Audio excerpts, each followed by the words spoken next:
The biggest American box office story of August 1973 starred a dead man. Bruce Lee had died 30 days before Enter the Dragon opened in theaters. He was 32. The film had cost $850,000 to make. Over its lifetime, it would earn more than $400 million. 2 years before that premiere, Warner Brothers had made their position clear. American audiences would not accept a Chinese lead. They had already passed on a TV concept Lee had pitched for the same reason. A white actor got the role instead. Then Warner Brothers changed their minds and called back Bruce Lee. The film opened on August 19. 4 complete films with an Asian lead actor. He never saw what they became. He died on July 20th, 1973. This is how the man Hollywood refused to cast changed the world.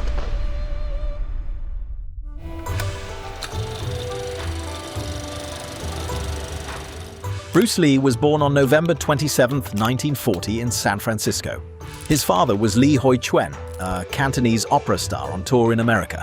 The family returned to Hong Kong when Bruce was 3 months old. He grew up in Kowloon, a child actor before he could read.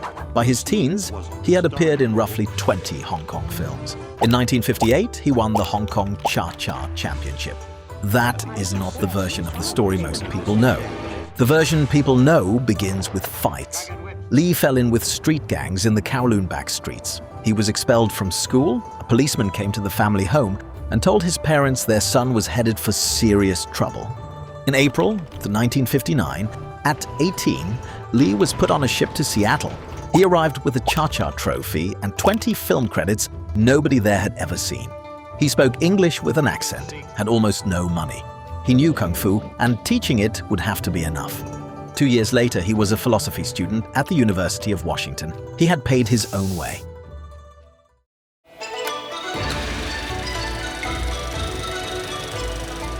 Lee enrolled at the University of Washington in 1961, studying philosophy and paying for it by teaching Kung Fu. His own training had started at 13 under Ip Man in Hong Kong. But Ip Man's school had a rule: no students with non-Chinese ancestry. Lee, part European on his mother's side, was excluded. He learned anyway through back channels and private lessons.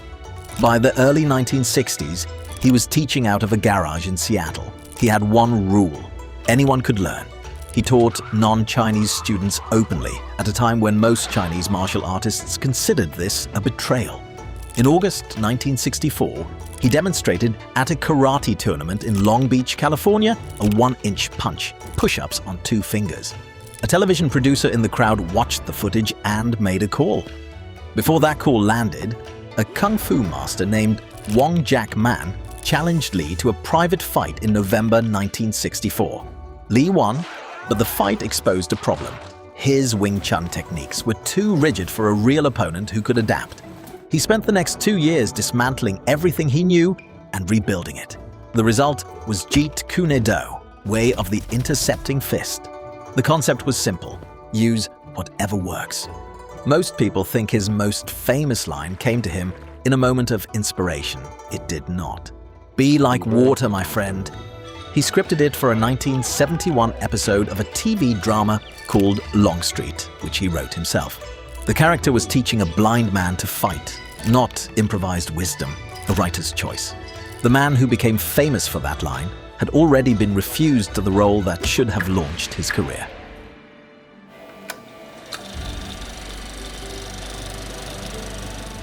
The producer who had seen Lee at Long Beach got him cast in The Green Hornet. It premiered on ABC in September 1966, ran for 26 episodes, and was cancelled in January 1967.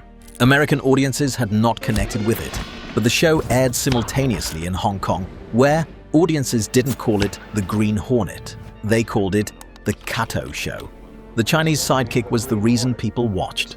Back in Hollywood, Lee was building a different reputation, training Steve McQueen, James Coburn, and Sharon Tate, and working privately with Kareem Abdul-Jabbar.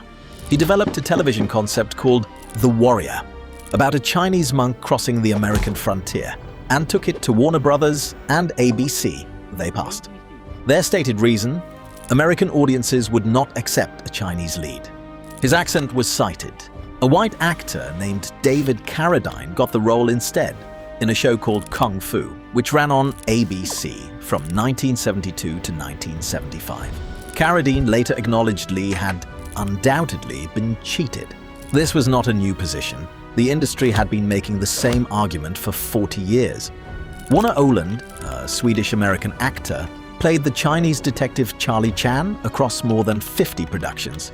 Anna May Wong, one of the first Chinese-American film stars, was denied the lead in The Good Earth in 1937 because California law would not permit a Chinese actress and a white actor to appear together romantically. The studio could have cast a Chinese male lead actor instead. They did not. During those same years, Bruce Lee was becoming the biggest film star in Asia, and Warner Brothers would call him back eventually.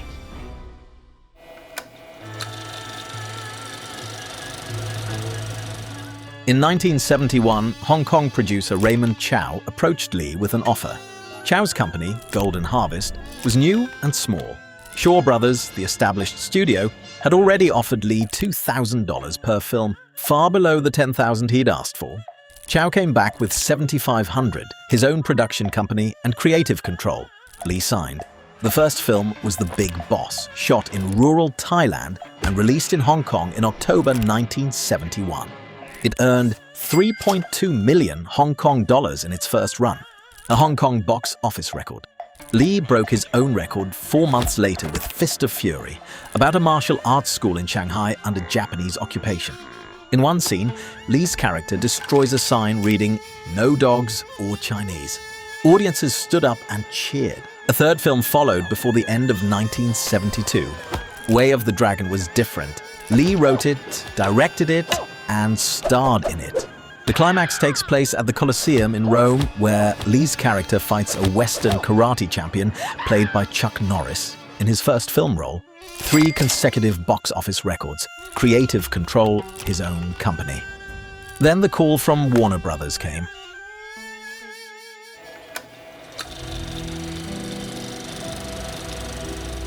Warner Brothers had been watching the Hong Kong numbers.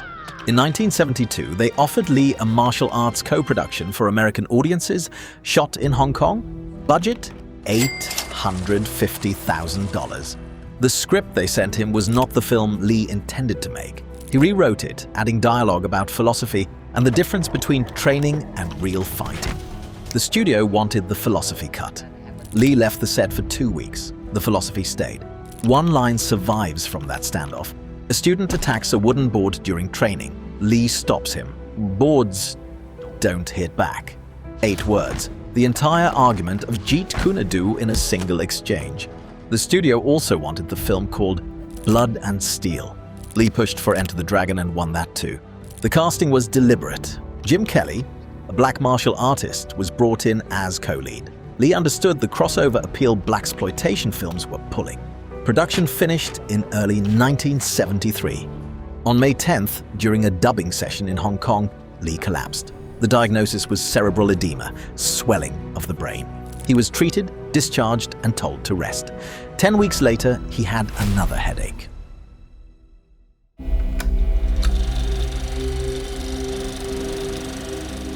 On July 20th, 1973, Lee met with Raymond Chow in Kowloon to discuss an upcoming project.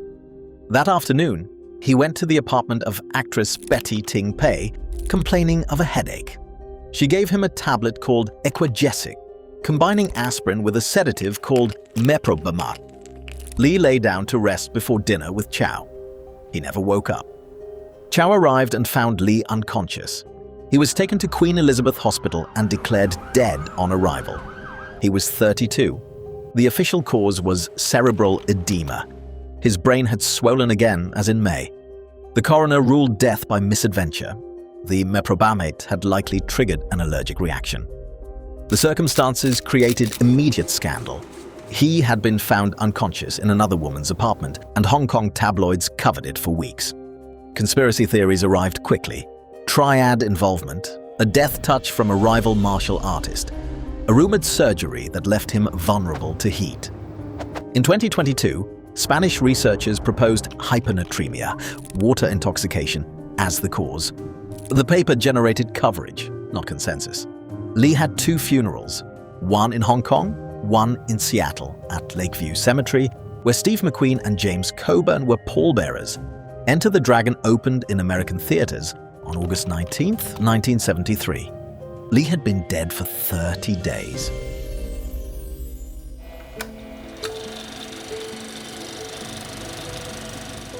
In 1999, Time magazine included Bruce Lee in its list of the 20th century's 100 most important people, alongside Nelson Mandela, Che Guevara, and Anne Frank. 4 films to his name. In 1993, the Wu-Tang Clan released their debut album, Enter the Wu-Tang, 36 Chambers.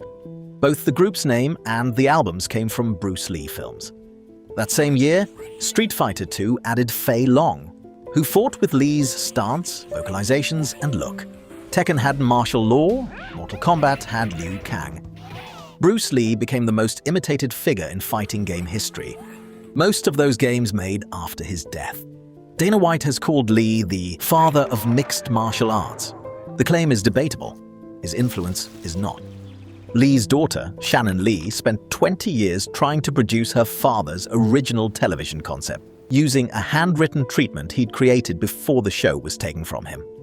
In 2019, Warrior premiered on Cinemax, 50 years after Warner Brothers told him no one would watch a Chinese lead. That same June, protesters in Hong Kong took to the streets opposing a proposed extradition law. They needed a strategy to sustain pressure without direct confrontation. Someone remembered a line from a 1971 television episode, "Be water, my friend." It became the tactical philosophy of the movement, protesters dispersing before police lines formed, reforming after they passed. Lee had written it as a lesson for a blind man learning to fight. 46 years later, tens of thousands of people in his home city were using it. That same year, Quentin Tarantino's Once Upon a Time in Hollywood depicted Lee as arrogant and boastful, defeated by a white stuntman. Shannon Lee called it gross. Her father reduced to a punchline. Tarantino did not apologize. Half a century had passed, and Hollywood was still arguing about who gets to tell his story.